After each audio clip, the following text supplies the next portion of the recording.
This is the plaintiff, Tammy Hellstrom. She says she gave her ATV to the defendant for some repairs. The guy put in a new battery, which lit the ATV on fire, and now it's a total loss. The defendant is at fault, and she's here suing him for the $5,000 she says she's owed. This is the defendant, Isaiah Running. He says there were multiple mice nests in the ATV, and the thing caught fire because they chewed through the wiring. The ATV caught fire due to the plaintiff's neglect, and he owes nothing. He's accused of heating things up a little too much. The defendant has filed a countersuit for $5,440 for storage costs of 277 days. All parties, please use your right hands. Welcome back to the People's Court. Next case on the docket. The plaintiff says she dropped her ATV off at the defendant's shop, and the guy burned the damn thing up. But the defendant says the ATV was old and mice ate through the wires, and the thing started a fire and almost burned his barn to the ground. It's the case of burning it up. Thank you, Douglas. You're welcome. Okay, Ms. Hellstrom, tell me what happened here. Well, Judge, on back in October 2019, I brought my ATV to a service repair shop. It wasn't until January, late January, that it was actually looked at. I had Okay, let's back it up. Why were you bringing it to the service shop to begin with? What was wrong with it? It was turning over but not firing, so I wasn't able to drive it at the time. How long had it been that way? It was a few months. Okay. So you brought it over to them, and then you brought it over in October. Why were you fine with waiting until January for them to look at it? I don't use it that much in the winter, and I had been without it for a little bit anyway, so I wasn't very worried about it. So I just, went with it. He kept saying he would get to it. And okay. So what happens? On the 23rd of January, I talked to Chris. I'm not sure who this gentleman is, the defendant. I had never talked to him before. The person I had been dealing with was... Who are you, Isaiah? Who are you? I work for Chris. Oh, okay. And so you're here because what? Are you representatives for customers? Because he's actually working on stuff right now. Are you the one who actually worked on this ATV? Both Chris and I did. Okay, go on, Ms. Hellstrom. On the 23rd of January, I talked to Chris. He told me finally my ATV was in a shop. We went over a couple things, what he thought he was going to start doing. I hadn't heard anything until February 10th. He was woken up at 2:30 that morning by a fire in his shed, and my ATV was totaled. Mr. Isaiah, what caused the fire? So it happened when we were actually working on it.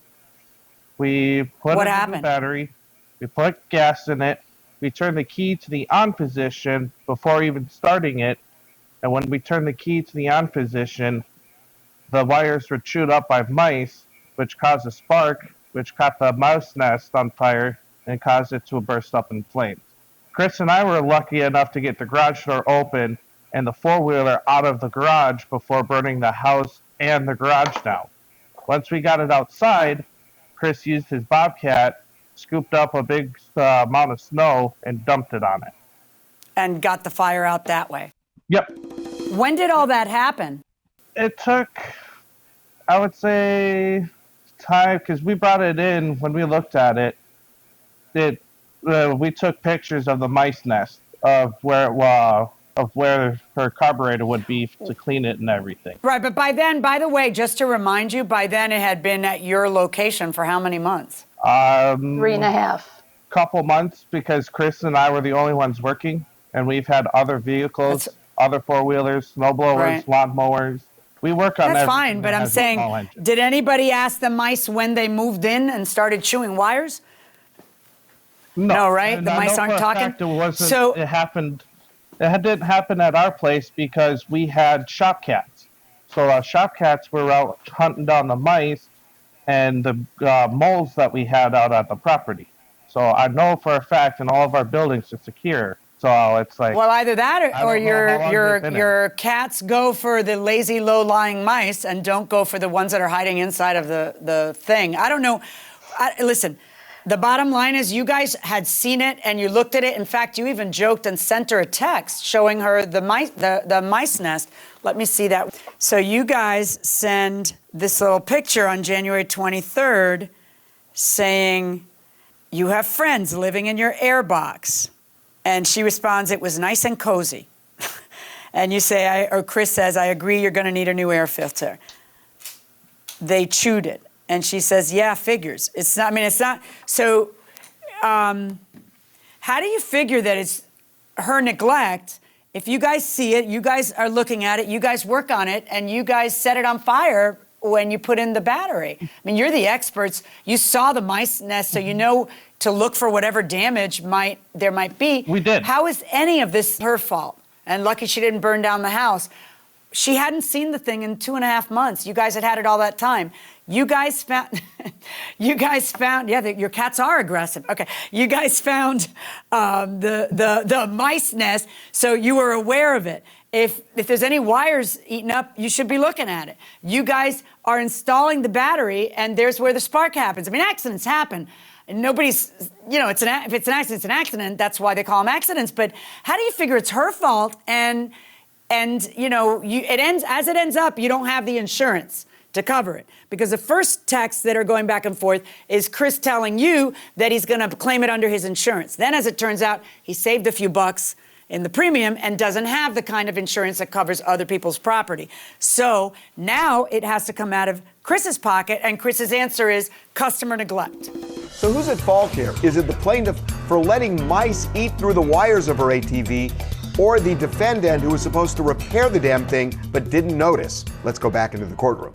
Neglect is where people leave their stuff outside, or they don't put a cover on it to where rats, mice can get in and destroy everything like it's an chew through the wires and It's an stuff. ATV. She might have parked it outside all the time. That's not neglect. Plus, you guys saw it, tried to be careful, and apparently weren't careful enough. But I'm kind of curious why I see the following text, and she was curious too, that at 8:25 on February 10th, because this happened when? According to the insurance papers, this happened in January, right? Mr. Isaiah? January 24th. When? January what? January 24th? Does that sound right? January 23rd or 24th. Okay. So on February 10th, Chris sends her, on February 10th, Chris sends, I realize that he left you holding the bag, okay? But on February 10th, Chris sends her a text that says, I charged and put new battery and it burnt down one of my sheds this weekend. Must have had more wires chewed by mouse. I will turn it over to my insurance company today. I am so sorry that probably why lights were funky, but the shed and contents are covered by insurance. I got woken up at 2:30 a.m. last night. It was the only thing in the shed at the time. Were you working on it at 2:30 a.m.? I was cleaning it out, the mice nest out and everything, and kind of getting the battery realigned so we can kind of figure out why it's not. So it's all your over fault. So Chris wasn't there when it happened. I thought you said we turned it over. Okay. Now, why is she getting this on February 10th? I got woken up at 2:30 a.m. last night. Why isn't he telling her back in January when it happened? Exactly. I don't know the communication between the two of them. I'm just one of the mechanics. Okay. So what ends up happening? According to Chris's answer to the complaint, the insurance company rejected it. Why? From what they told me is the reason why they rejected it is because of the mice nest, for the whole problem with the mice nest and then having the mice chewing through the wires. We don't have control over that, what insurance says. No, you don't. But is that what insurance told you? Yeah. Okay. Now, Ms. Hallstrom, you have the rejection letter from the insurance company, correct? I do. And in fact, the insurance company finds no coverage. It doesn't say one word about customer neglect on her part. It just says you don't have the right kind, you don't have the bigger, more expensive premium, insurance that would cover this. That's what it says. Now, Ms. Hallstrom, how do you figure that you bring them a 2005 broken down ATV and that you're going to get $5,000? Because that would be awesome if you could do that. If you could turn water into wine in the way that you are attempting to do it. You're suing for $5,000 for your 2005 broken down ATV that Lord knows how long it was broken, then you just left it there for I don't know how many months, et cetera, et cetera. How do you figure? What I did, Judge, is I went out and looked at other comparable ATVs for sale. John Deere is no So did I. made, so, okay. Well, John Deere is no longer made, so I found the exact models, and they ranged from $3,500 to $4,900. Okay. They well, were I found listed as for sale. the exact year and model, and I saw them for $2,500 and $2,700, and that would be one that's in good condition as opposed to yours.